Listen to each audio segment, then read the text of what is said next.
Video आया अचानक से तकरीबन 6 बजे के आसपास, 5:30 से 6 बजे लगभग यही टाइम रहा होगा। एक वीडियो आया कि कुछ पुलिस वाले आग लगा रहे हैं। वो वीडियो आप सब ने देखा होगा। आज के दिन की बात है, इसलिए दोहरा रहा हूं। वो वीडियो सब ने देखा कि कुछ पुलिस वाले आग लगा रहे हैं और कुछ पुलिस वाले पुरानी दिल्ली की छतों से लोगों पर पत्थर फेंक रहे हैं।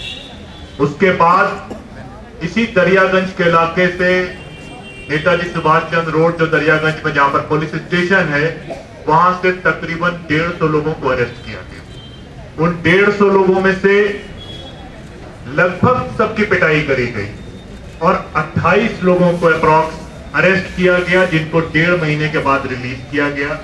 वहां से सिर्फ 15 दिसंबर की रात में या 13 दिसंबर की रात में हिंसा नहीं हुई। दिल्ली पुलिस ने अपने आकाओं को खुश करने के लिए उस हिंसा का सहारा अब तक लिया। 15 दिसंबर की रात में मुझे याद है कि जामिया के दोस्तों ने जब मुझे फोन किया कि हम लाइब्रेरी के अंदर छुपे बैठे हैं, तो मैंने उनका वॉइस रिकॉर्डिंग बहुत सारे मीडिया के दोस्तों को भेजा, जिसमें हमारे दोस्त एक जोशी साहब बीबीसी से थे। उन्होंने हिम्मत दिखाई और उस बातचीत को, जो उनकी अपील थी कि हमको लाइब्रेरी से निकालो, उन्होंने बीबीसी में लाइव करवाया, जिसके नतीजे में कुछ बच्चे वहां से निकले। लेकिन उसके बाद उस पूरे इलाके को जिसमें हम लोग रहते हैं, पटना हाउस तक, कपूर नगर तक, अंदर तक पुलिस ने लोगों की पिटाई करी। पहले स्टूडेंट्स को पीटा, जो आप लोगों ने देखा, फिर उसके बाद लोकल रेसिडेंट्स की पिटाई करी गई। मुझे याद है तकरीबन 9, 9:30 बजे के आसपास मैं और योगेंद्र यादव साहब, जब हम लोग वहां पर कुछ थोड़ा सेटल डाउन हुआ, तो उनसे ये रिक्वेस्ट की हम लोगों ने डीसीपी साहब से कि बहुत से बच्चे अभी अंदर फंसे हुए हैं, आपका ऑपरेशन कंप्लीट हो गया तो निकलने थे। उन्होंने उसकी इजाजत दी। और हालात 15 दिसंबर की रात में ऐसे थे कि आपने जैमर लगा दिए पूरे इलाके में कि लोग बात नहीं कर सके। जो बच्चे मस्जिद के अंदर छुपे हुए हैं, हम लोगों को मालूम नहीं चल रहा, क्योंकि आपने जैमर लगा दिए, उनसे न टेलीफोन पे बात हो रही है, न हम बात कर पा रहे। और यही रिपीटिशन 20 तारीख को उत्तर प्रदेश में किया गया। उत्तर प्रदेश में मेरठ में 4 लोगों को, मुजफ्फरनगर में 2 लोगों को, संभल में 2 लोगों को, रामपुर में 1 को, कानपुर में 3 लोगों को, बनारस में 2 लोगों को, 23 लोगों को योगी की पुलिस ने गोलियां मारी और कोई भी एक गोली चेस्ट के नीचे नहीं थी। बिलो द चेस्ट कोई भी एक शॉट नहीं था, यानी कि वो गोलियां मारी गई लोगों को मारने के लिए। और अफसोस की बात ये कि उस पूरे उत्तर प्रदेश में कहीं एक भी कोई एफआईआर उन 23 मौतों की नहीं हो पाई। जब एफआईआर नहीं हुई, एफआईआर नहीं ली गई, तो ह्यूमन राइट कमीशन में अपील करी गई। सिर्फ एक मामले में अभी पिछले अक्टूबर में ह्यूमन राइट कमीशन ने विजिट किया। अब वो नेशनल ह्यूमन राइट कमीशन थी, Mishra ji human right commission में बदल गया है, तो उससे भी कोई हमें उम्मीद नहीं है। और वही पुलिस जो यहाँ पर मौजूद, जो जामिया में मौजूद थी, उसी पुलिस ने जो लोग रेस्क्यू करने की कोशिश कर रहे थे कि जो स्टूडेंट घायल हैं, हमारे कुछ लोगों ने अल्शिफा हॉस्पिटल की एम्बुलेंस को वहां ले जाने की कोशिश करी कि हम कुछ स्टूडेंट्स को रेस्क्यू कर सकें, लेकिन उस एम्बुलेंस को भी पुलिस ने कोई एक शीशा सलामत नहीं रखा कि कोई एक शीशा सलामत हो, कोई एक शीशा भी बचाओ। फ्रंट मिरर से लेके बैक मिरर तक, साइड विंडो तक कुछ भी नहीं बचा। पुलिस के पत्थरों ने उसको तोड़ा और इल्जाम लगा कि पत्थर दूसरे लोग चला रहे। तो ये सिलसिला कोई जो 15 तारीख से शुरू हुआ, वो कहीं बीच में या नहीं खत्म हुआ। दिल्ली दंगों की रात में मुझे याद है कि 24 तारीख को निजामुद्दीन पुलिस स्टेशन में ज्वाइंट कमिश्नर श्रीवास्तव के साथ हम और हमारे कुछ दोस्त बैठे रहे। उनको वीडियो कॉल में हम लोग दिखा रहे थे कि लोग किस तरह से पत्थर और गोलियां चला रहे हैं, सर कुछ करिए, पुलिस भेजिए। 1 घंटे तक वहां मौजूद रहे, उसके बाद भी वहां पर पुलिस नहीं पहुंची। उसके बाद हम लोग डिप्टी चीफ मिनिस्टर दिल्ली के पास पहुंचे, क्योंकि जब हम बात करेंगे तो यही लोग फिर उस जो पहले दावा करते थे कुछ बाद में इलेक्शन आएगा, कारपोरेशन आएगा, आपके यहाँ वोट लेने भी जाएंगे। हम लोग जब मनीष सिसोदिया के घर पर पहुंचे तो हमने उनसे कहा कि आप सर सिर्फ एक काम कर दीजिए कि सिर्फ एक ट्वीट कर दीजिए। लोग लगातार पीटे जा रहे हैं, शूटिंग हो रही है और ये पहला ऐसा दंगा था जिसमें सबसे ज्यादा गोलियां चली होंगी। लोग, तो हमने कहा सिर्फ आप ये ट्वीट कर दीजिए कि आप लोग फील्ड में जाने वाले हैं, तो आपका एक ड्यू प्रोटोकॉल है, तो शायद कुछ हो जाए। तो वो डिप्टी सीएम साहब कहते हैं कि Nadeem, I am helpless same like you.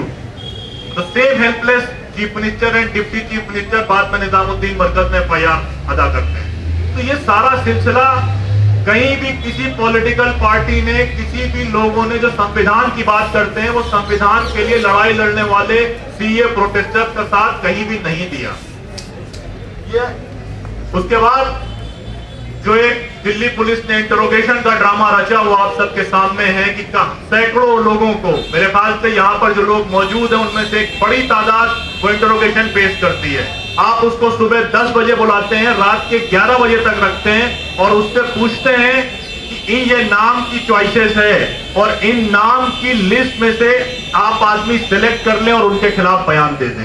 ये पूरा कंटिन्यू आप लॉकडाउन के नाम पर तमाशा करते रहे और फिर जब आप उस तमाशे के बाद एक चार्जशीट निकालते हैं 2700 पेज की, जो चार्जशीट 2700 पेजेस पे है, उस पे एक अल्फाज बहुत मजेदार हैं कि हमने कपिल मिश्रा साहब को इंटरोगेशन के लिए बुलाया और उनसे हमने पूछा कि क्या आपने 23 तारीख को क्या आपने कोई भाषण दिया था सीलमपुर में? उन्होंने कहा हमने कोई ऐसा भाषण नहीं दिया था, तो हमने उनको जाने दिया। बाकी रेस्ट यू कैन अज्यूम कि वो चार्जशीट कैसी होगी और किस तरह से काम किया गया।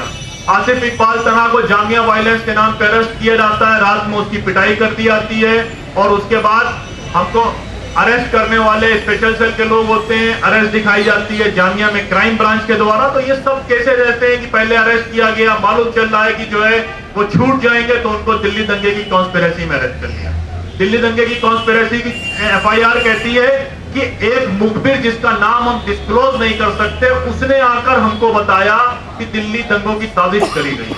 अगर साजिश हुई है तो वो अमित शाह के ऑफिस से हुई है, उसका कोई किसी ने पता क्यों नहीं लगाया। हम बार बार कपिल मिश्रा तक आके रुक जाते हैं, लेकिन हमको ये मानना होगा कि कपिल मिश्रा एक प्यादे हैं शतरंज के गेम में। पूरे आरएसएस के मूवमेंट को होम मिनिस्ट्री से सेंट्रल देखा गया, मॉनिटर किया गया और दिल्ली रॉयल्टी होम मिनिस्ट्री के जरिए ही कराए गए हैं, इसमें कोई शक की बात नहीं है। और जिस तरह से हमारे तमाम साथियों को जेल डाला गया है, मैं अभी यहाँ पर आने से पहले मिरान हैदर से बात करके आया हूँ। तो मिरान हैदर ने कहा कि मुझे कोई दुख इस बात का नहीं है कि मैं जेल में डाल दिया गया हूँ और 1.5 साल से जेल में हूँ। मुझे इस बात की खुशी है कि मैं अगर जेल आया हूं तो किसी आपराधिक काम के लिए, किसी क्रिमिनल एक्टिविटी के लिए जेल नहीं आया हूं, बल्कि मैं कॉन्स्टिट्यूशन को और इस मुल्क में डेमोक्रेसी रहेगी कि नहीं रहेगी इसको बचाने के लिए आया हूं। मैं ये बात इसलिए भी बहुत मजबूती से कहता हूं कि ये सीए का आंदोलन चालू रहेगा, क्योंकि तमाम लोग जो यहाँ पर बैठे हैं, ये तमाम लोग जो इस प्रोग्राम को हमारे दोस्त अटेंड कर रहे हैं, वो दिल्ली पुलिस की इंटरोगेशन भी झेल चुके हैं और उनके केसेस भी झेल चुके हैं। मुझे याद है 20 दिसंबर को जब संभल में 2 लोगों को मारा गया 11 बजे के आसपास, 4 बजे जब उनका फ्यूनरल हुआ और 7 बजे संभल की महिलाएं वहां की सड़कों पर मौजूद थी। कानपुर में 20 दिसंबर को जब फायरिंग हुई और उस फायरिंग के नतीजे में 3 लोग मारे गए बाबूपुरवा नाम के इलाके में। उसके बाद चमनगंज के इलाके में शाम के महिलाएं दोबारा सड़कों पर मौजूद थी। तो दोबारा सड़कें भी आबाद होंगी और ये आंदोलन भी आगे बढ़ेगा। और अगर दिल्ली पुलिस या होम मिनिस्ट्री समझती है कि इस तरह की चार्जशीट से, इस तरह के केसेस बिल्ड करने से या हमारे दोस्तों में से ही कुछ लोगों को डराकर ये बात कहने से वो बच जाएंगे, तो हम लोग दब जाएंगे, तो ये नहीं हो सकता। और दूसरी बात जो मैं आखिरी में अपनी बात खत्म करूंगा, आज भी मैंने जैसे मैंने मनीष सिसोदिया की बात करी, मैंने एक नए उभरते हुए जो अभी ताजा कांग्रेस में जिन नेता ने ज्वाइन किया है उनका स्टेटमेंट सुना कि मिरान हैदर तो कांग्रेस में नहीं था, तो मैं उसकी क्यों लड़ाई लड़ूं। कांग्रेस में इशरत जहां कारपोरेशन में थी, उनकी लड़ाई आप कितनी लड़ रहे हैं, पहली बात। और दूसरी बात, हम उनकी लड़ाई इसलिए लड़ रहे हैं कि वो अपनी पार्टी के लिए नहीं बल्कि समाज के लिए, इस डेमोक्रेसी को बचाने और इस कॉन्स्टिट्यूशन को बचाने के लिए गए थे। और वो तमाम दोस्त जो हमारे जेल में हैं, हम उनसे ये बात छिपाना नहीं चाहते, ये बात नहीं कहना चाहते कि वो हमारे दोस्त थे या नहीं। हम मजबूती से बात कहते हैं, वो जो तमाम लोग जेलों में हैं वो हमारे दोस्त हैं और हमें उनकी इस दोस्ती पर फख्र है। बहुत शुक्रिया।